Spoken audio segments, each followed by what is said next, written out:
Hey guys, welcome to our channel The Lean Cat, everything about lean manufacturing. Friends, आज हम बात करेंगे एक ऐसे ज़बरदस्त टूल की जिसका नाम है 5S. It's a Japanese tool. So हम आज बात करेंगे कि ये क्यों करना है, कैसे करना है, इसके स्टेप्स क्या है और इसका ऑडिट कैसे क्या है, इसके बेनिफिट्स क्या है और कुछ क्वेश्चन एंड आंसर. दोस्तों, जानते हैं कि ये क्यों करना है. मान लीजिए आप किसी अनजान शहर में हो, आपको बहुत ज़ोर की भूख लगी है और आपके सामने दो होटल है, होटल ए और होटल बी. रेट लगभग दोनों के सेम है, तो आप कौन से होटल में जाना पसंद करोगे, ए या बी? ऑब्वियसली बी, क्योंकि दिखता तो साफ़ सुथरा है ना. चलिए और एक उदाहरण से समझ लेते हैं. जैसे आप देख रहे हैं, आपके पास दो ऑफिसेस है, office A and B. Job profile और सैलरी लगभग दोनों का सेम है, तो कौन से ऑफिस में आप काम करना पसंद करोगे? Obviously B, right. दोस्तों, बिल्कुल यही होता है. Seeing is believing. जो आप देखते हो उसके ऊपर बिलीव करते हो. आपने उस होटल का फूड टेस्ट नहीं किया, फिर भी आपने होटल बी सिलेक्ट किया. आप उस ऑफ़िस में जाके काम नहीं किए, आप उस ऑफ़िस के तौर तरीके से वाकिफ़ नहीं थे, फिर भी आपने होटल ऑफ़िस बी चुन लिया. दोस्तों, एग्जैक्टली यही होता है. जब कोई कस्टमर आपके ऑफ़िस में, आपके फैक्ट्री में विज़िट के लिए आता है, तो जाके वो ये नहीं चेक करता कि आपका प्रोडक्ट कैसा है, वो कैसे चेक करते हैं, कैसे बनाते हैं, बल्कि वो जो रखरखाव है इससे वो ताड़ लेता है कि यहाँ पर किस प्रकार का क्वालिटी प्रोडक्ट उनको मिलेगा या सर्विस मिलेगा.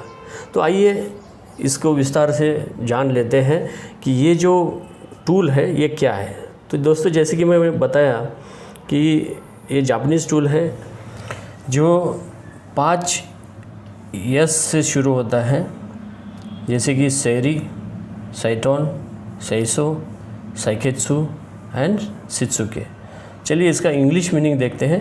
सॉर्ट पहला यस, दूसरा सेट इन ऑर्डर, तीसरा शाइन, चौथा स्टैंडर्डाइज और पांचवा sustain. Sort, set in order, shine, standardise और सस्टेन, ये 5 यस है. तो अभी एक एक यस को हम विस्तार से देखते हैं. तो पहला यस जो है उसको सॉर्ट बोलते हैं. जैसे कि आपके पास, आपके कंपनी में, आपके ऑफिस में बहुत सारा मटेरियल पड़ा रहता है, जिसमें कुछ ज़रूरत का होता है और कुछ ज़रूरत का ना भी होता है. जैसे कुछ डैमेज है, अनयूज़ है, स्क्रैप है, अब्सोल्यूट है, एक्सेस है, राइट. तो ये क्या होता है, इससे आपका काम का जगह पूरा भर पड़ा चुका होता है और आपको प्रोडक्टिव काम के लिए स्पेस कम पड़ता है. तो 1S में हम क्या करते हैं, जो अननेसेसरी और नेसेसरी आइटम है, वांटेड और अनवांटेड आइटम है, उसका वर्गीकरण करते हैं और जो अनवांटेड चीज़ें हैं वो अपने वर्क प्लेस से हटा के एक एरिया पे रखते हैं, जिसको हम रेड टैग एरिया या काइजन म्यूजियम बोलते हैं, और वहाँ से उसका हम डिस्पोजल करते हैं. ये करने के लिए आपको पूरी टीम को इन्वॉल्व करना है और उनको एक मंत्र देना है, when in doubt throw it out. Throw it out मतलब दूसरी जगह पे नहीं फेंकना है, उसको रेड टैग एरिया में जाके रखना है और इसका एक लिस्ट बना के उसको डिस्प्ले करना है. और ये एक्टिविटी हमें निरंतर, मतलब वीकली या डेली जो भी है उसके हिसाब से इसको रिपीट करना है. इसका सक्सेस इंडिकेटर क्या है दोस्तों, कितना स्पेस आपने सेव कर दिया आपके काम की जगह से. ये हो गया फर्स्ट यस. अब आते हैं दूसरा yes, second yes, set in order. इसमें क्या होता है, आपने पहले तो जो ज़रूरत की चीज़ें नहीं है उनको हटा दिया. अब जो ज़रूरत की चीज़ें बची है उनको रखना है, प्रॉपर तरीके से रखना है. मतलब ऐसे रखना है ताकि किसी को भी वो जो चीज़ है जल्द से जल्द मिले और सेफली मिले. इसमें हम हर चीज़ के लिए एक जगह बना देते हैं. Place for everything, everything at its place. जैसे कि टूल्स रखने के लिए शैडो बोर्ड, ट्रॉली के लिए जो मूविंग आइटम है जैसे ट्रॉली है या जो भी है, इनके लिए पीप मार्किंग, फ्लोर पीप मार्किंग करते हैं, डोर रेंज मार्किंग करते हैं, पाइप को कलर कोड करते हैं, मशीन को कलर कोड करते हैं, रिजेक्शन रिवर्क रखने के बिन्स को कलर कोडिंग करते हैं. तो हर चीज़ के लिए एक जगह बनाना है और हर चीज़ उसी जगह पे रखना है. ये इसका रूल है. और इसका सक्सेस इंडिकेटर जो है searching time should be less than 30 second for anybody. ये हो गया 2 years. अब चलते हैं 3S। 3S माने शाइन।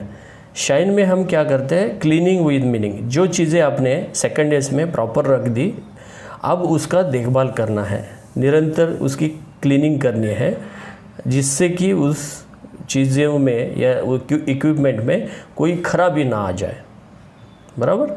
तो इसका एक कैलेंडर बनाना है और हर दिन या हर वीक एक एक इक्विपमेंट, एक एक आपका मशीन, एक एक टूल, उसको हमने साफ़ करना है, वापस रखना है, और इसमें कुछ खराबी है, फॉल्ट्स है तो उसको फिक्स करना है। इससे क्या होगा, आपका जो मशीन, इक्विपमेंट, टूल्स जो भी है, जब उसका इस्तेमाल का टाइम आ जाएगा तो आपको कोई सरप्राइज़ नहीं आएगा कि ये काम नहीं कर रहा है। जैसे आपने एक टॉर्च रख दिया, आपके काम के लिए चाहिए, और उसमें आपने जगह तो बना दी, 2S में उसको प्रॉपर जगह बना दी, लेबल लगा दिया, बट पता चला कि उसमें जो बैटरीज़ है वो ख़त्म हो गई है, और जब उसको काम करने का टाइम आएगा तो कुछ काम का नहीं रहेगा। तो इसीलिए 3S is very important to achieve zero breakdown and zero accident. अब आते हैं 4th S, standardisation. What is standardisation? इसमें हम जो भी हमने 1S, 2S, 3S में जो भी एक्टिविटीज़ की, उसका एक चार्ट बनाना है और उसमें लिखना है कि कौन सी एक्टिविटी कौन करेगा, कब करेगा और कैसे करेगा। और ये चार्ट में हर एक बंदे का रिस्पॉन्सिबिलिटी टीम में से डालना है, और हर एक ने अपना अपना काम डेली बेसिस पे उसको करना है। दूसरा होता है कि जो भी आपने कलर कोडिंग या पिप मार्किंग या शैडो बोर्ड, जो भी आपने किसी पायलट एरिया में किया है, उसको आपको फैक्ट्री वाइड या प्लांट वाइड या ऑफिस वाइड इम्प्लीमेंट करना है। इसको बोलते हैं स्टैंडर्डाइजेशन, 4th S। इसका सक्सेस इंडिकेटर है ज़ीरो डिफेक्ट। अगर ये सारी चीज़ें आप करते हो तो आपको कोई भी डेविएशन नहीं आएगा। आप जो भी चीज़ें कर रहे हो उसमें डेविएशन नहीं आएगा, और अगर आएगा भी तो you can solve it with the available standard. अब आते हैं 5वें S पे, जिसको हम बोलते हैं सस्टेनेंस। दोस्तों, जो भी हमने 1S, 2S, 3S, 4S में जो भी किया, इसको अगर कायम रखना है, सस्टेन रखना है, तो कुछ चीज़ें करनी पड़ेगी, जैसे कि periodic training, periodic audit and periodic reward and recognition. तो इससे क्या होगा, आपका ये जो एक्टिविटीज़ है 5S का, वो कायम रहेगा। अब जैसे ऑडिट है, तो ऑडिट का एक शीट होता है, उसमें आप हर एक S का मंथली या वीकली ऑडिट करेंगे और उसको एक स्कोर देंगे। ये ऑडिट आप खुद कर सकते हैं या आपके जो बाजू वाला डिपार्टमेंट है उनको बुला के आप उनसे करवा सकते हैं। तो दिस कैन बी इंटरनल और एक्सटर्नल। और ये जो सारे स्कोर है, ये एक बार आने के बाद इनमें से जो बेस्ट टीम है उनको हमें कुछ रिवॉर्ड देना है या रिकग्नाइज करना है, ताकि उनका मोटिवेशन कायम रहे। ये हो गया सस्टेनेंस या 5वां S। अब देखते हैं इसको स्टेप बाय स्टेप कैसे इम्प्लीमेंट किया जाता है। तो स्टेज 0 जो है, इसमें आप पूरा जो फैक्ट्री है या आपका प्रीमाइस है, इसको जोन में डिवाइड करना है। इसको 5S जोन बोलते हैं। हर एक जोन को आपको एक जोन लीडर डिफाइन करना है, एक उस जोन की टीम होगी और एक 5S चैम्पियन होगा जो सारे जोन का एक कॉमन रहेगा। और आपको एक वीकली मीटिंग, उसका डे और टाइम फिक्स करना है। ठीक है, तो ये हो गया स्टेज 0।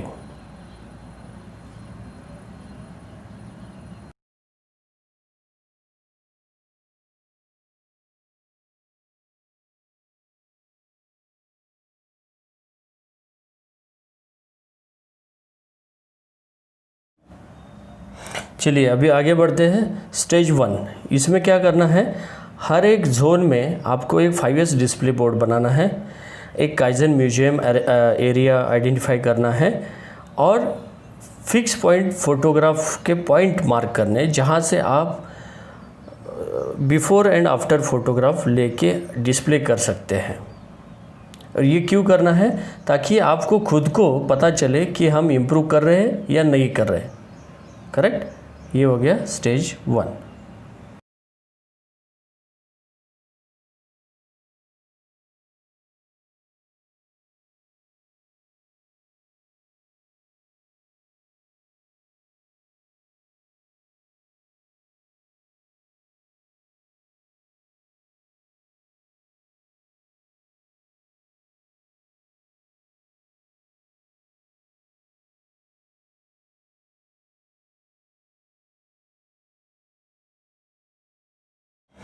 चलिए आगे बढ़ते हैं। अभी स्टेज 2, इसमें हम क्या करेंगे कि पहला शॉर्ट कैंपेन लेंगे, इसमें पूरी टीम को इन्वॉल्व करेंगे एंड उनको बोलेंगे कि जो भी अनवांटेड चीज़ें हैं उनके वर्क प्लेस पे या पूरी शॉप में या पूरे ऑफिस में, वो काइजन म्यूजियम में लेके आए और उसका एक रिकॉर्ड बनाए। और जो टीम लीडर होता है वो और 5S चैम्पियन, उन्होंने उस रेड टैग एरिया में जो भी चीज़ें जमा हो गई है उनको उनका डिस्पोजल करना है सिस्टमेटिक। अगर वो स्क्रैप है तो स्क्रैप करना है, अगर वो अच्छी है किसी और को लगती है तो उसको डोनेट करना है या फिर सेल करना है। सिंपल है। तो ये स्टेज हो गया 2।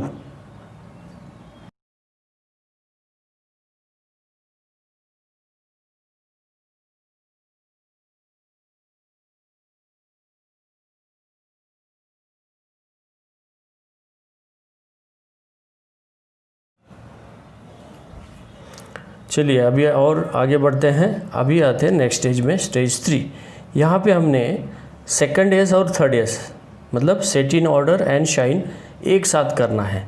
मतलब आपने अनवांटेड चीज़ें हटा दी और जो भी चीज़ें अभी बची है उनको आपने साफ़ करना है और उनको प्रॉपर जगह बनानी है। जैसे मैंने बताया था, place for everything, everything at its place. हर चीज़ के लिए जगह और हर चीज़ अपनी जगह पर। और इसमें जो भी ख़राबी है जब हम क्लीनिंग करते हैं तो उनको फिक्स करना है या टैग लगाना है ताकि वो बाद में रिपेयर करके हम उसको दुरुस्त कर सकें। ठीक है, ये हो गया सेकेंड ईयर। इसमें अपने को जो भी स्टैंडर्ड है, जैसे फॉन्ट साइज़ क्या होगा, फ्लोर का कलर कौन सा होगा, पाइप कलर कोडिंग क्या होगा, पीप मार्किंग कैसे करेंगे, इसका भी अपने को टीम को ट्रेनिंग देना है। राइट।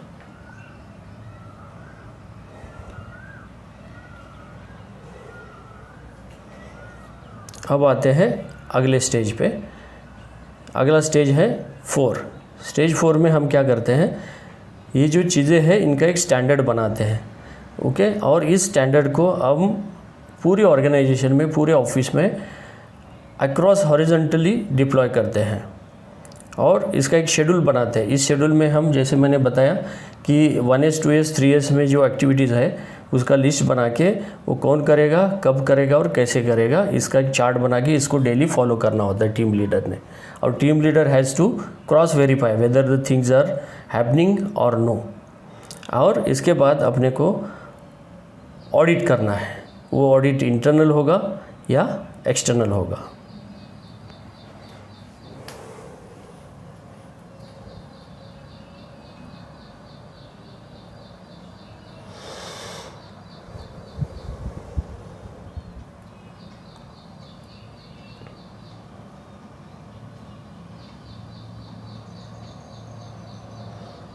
और ऑडिट में अपने को एक शेड्यूल बना के सबको सर्कुलेट करना है कि कौन से डेट पे ऑडिट होगा। और कभी कभी सरप्राइज़ ऑडिट भी हम कर सकते हैं। और ये जो स्कोर है ये अपने को 5S चैम्पियन को सबमिट करना होता है हर महीने, ताकि वो आगे उसको रिवॉर्ड या रिकग्निशन प्रोसेस के लिए आगे बढ़ा दे मैनेजमेंट के पास। अब आते हैं इसके बेनिफिट्स क्या है। जैसे मैंने बताया कि अगर आपका factory neat, clean, bright and in order है तो what will happen, it will attract the customer, it will improve the employee morale, it will obviously improve the performance, it will reduce waste and increase the profitability, and obviously the biggest benefit of 5S is safety. तो दोस्तों, अगर ये हम चीज़, ये जो tool है ये बहुत ही काम का टूल है। अगर ये एक 5S टूल भी अगर हम इस्तेमाल करेंगे, प्रॉपरली इम्प्लीमेंट करेंगे, तो मुझे नहीं लगता कि कोई और टूल की आपको ज़रूरत हो। तो इसी से आप zero breakdown, zero accident, zero defect achieve कर सकते हैं। अब आते हैं कुछ सवाल, जैसे कि 5S is not being sustain, why? क्योंकि हम इसको एज ए इवेंट करते हैं, हम as a culture, as a part of life नहीं कर रहे हैं, इसलिए वो सस्टेन नहीं होता है। दूसरा सवाल होता है कि 5S में जो इम्प्रूवमेंट के लिए कॉस्ट आती है वो बहुत ज़्यादा है। ऐसा नहीं है, उसके जो बेनिफिट्स है in terms of productivity improvement, in terms of safety improvement, वो बहुत ज़्यादा है, तो इसका कॉस्ट नथिंग है। दोस्तों इसी के साथ ये सेशन हम ख़त्म करते हैं। ये वीडियो आपको कैसा लगा आप कमेंट्स में लिख दीजिए। For more information please like subscribe our channel the Lean Cat. Thank you.